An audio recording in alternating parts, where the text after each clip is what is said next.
A small Greek colony on the island of Sicily had asked for protection. Protection from a neighbor allied with Sparta.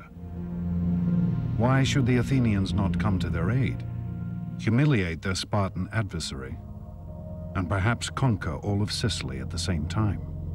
As one Athenian addressed the assembly, "This is the way we won our empire, and this is the way all empires have been won. Let us set out on this expedition, for it will destroy the arrogance of the Spartans, and at the same time we shall become rulers of all Greece."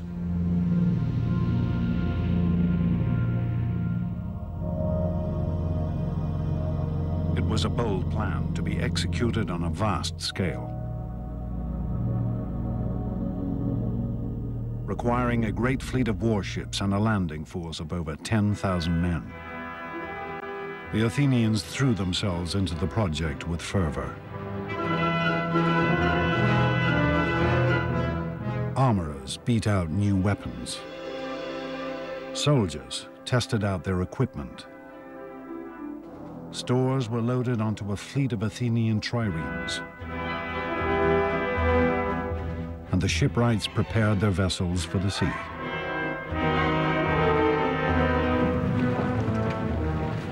Then, to great fanfare, the mighty invasion force set out for Sicily.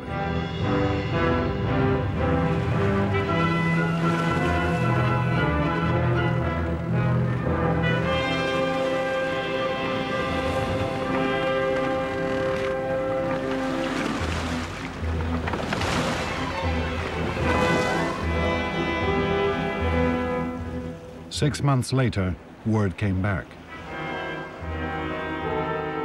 The campaign was not going as quickly as hoped. They needed reinforcements.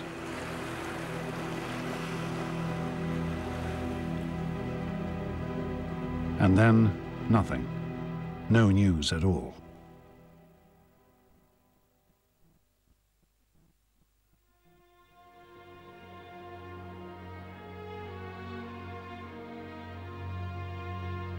Then, in the autumn of 413 BC, a sailor arrived in the city.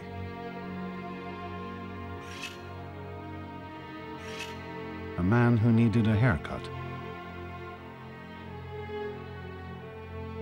And as he talked to his barber, he told an appalling tale of a vast and terrible slaughter.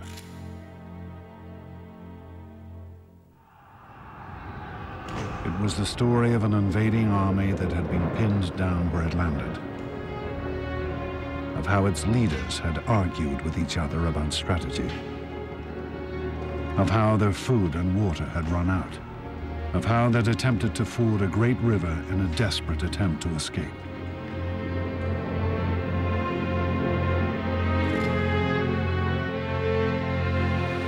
They rushed into it, all discipline lost and every man wanting to cross first. They fell over each other and trod each other underfoot, and they drank thirstily. The water was foul, but still they went on drinking, mud, blood and all, the dead lying thick in the riverbed.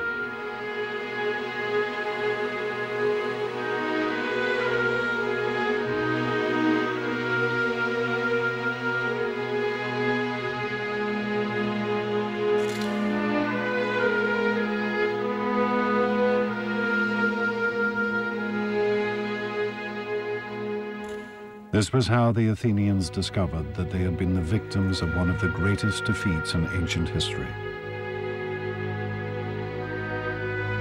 Over 50,000 men had been killed or taken prisoner. 2 entire fleets of Athens' prized triremes had been destroyed. The Sicilian campaign is a mess for a variety of reasons. First of all, it's a long way away. It's over 600 or 700 miles. Once they arrive, they squabble and fight about what to do. But perhaps the biggest problem is there's not a tactical reason to do it. There's not a strategic reason to do it. The motivation is highly self-interested. The Athenians, entranced by a vision of imperial glory, had in fact engaged in a pointless and vain campaign. They believed wrongly they could go quickly in, raise the countryside, and win a quick victory and a rich tributary subject state. Thucydides recorded the scale of the devastation. This was the most notorious action that we know of in Greek history, for they were absolutely, calamitously defeated. The losses were total. Army, navy, everything was destroyed.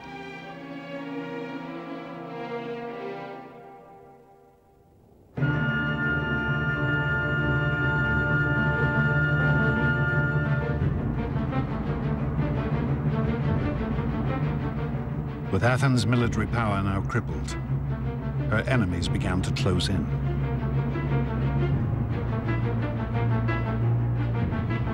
The Persians, whom the Athenians had humiliated 50 years before, now saw the ideal opportunity for revenge. They approached the Spartans with the offer of help.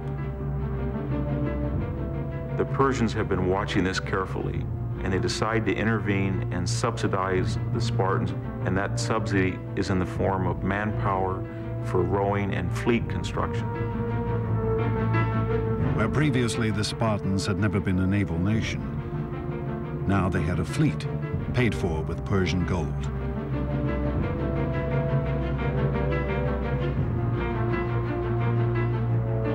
With Athens' navy decimated by the defeat in Sicily, the Spartans could now blockade the Athenian harbors.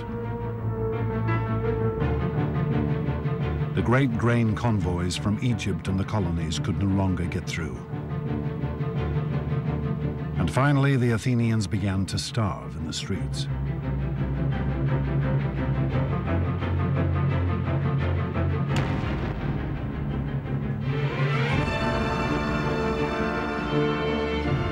People turned to their patron goddess, Athena.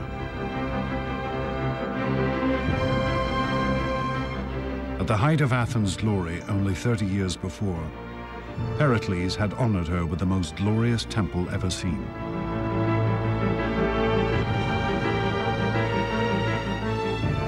But the goddess could offer no help now.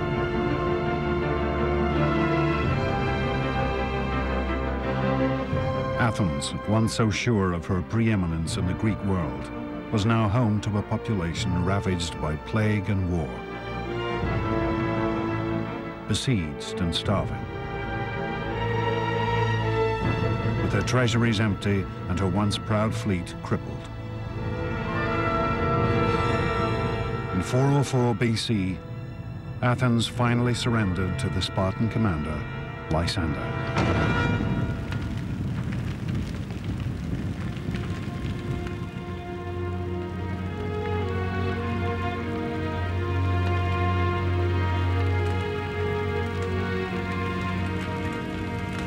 The Spartans' terms were heavy. The great walls which had defended the city were to be torn down. Her fleet was to be destroyed.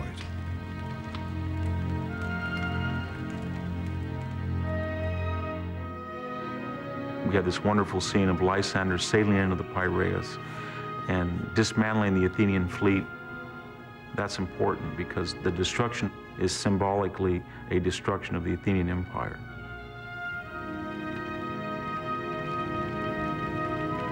What remained of Athens' mighty navy was put to the torch,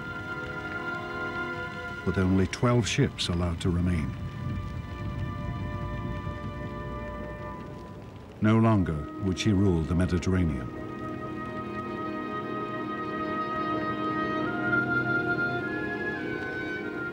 The Athenians became convinced that they could do, finally, in the end, more than they really could.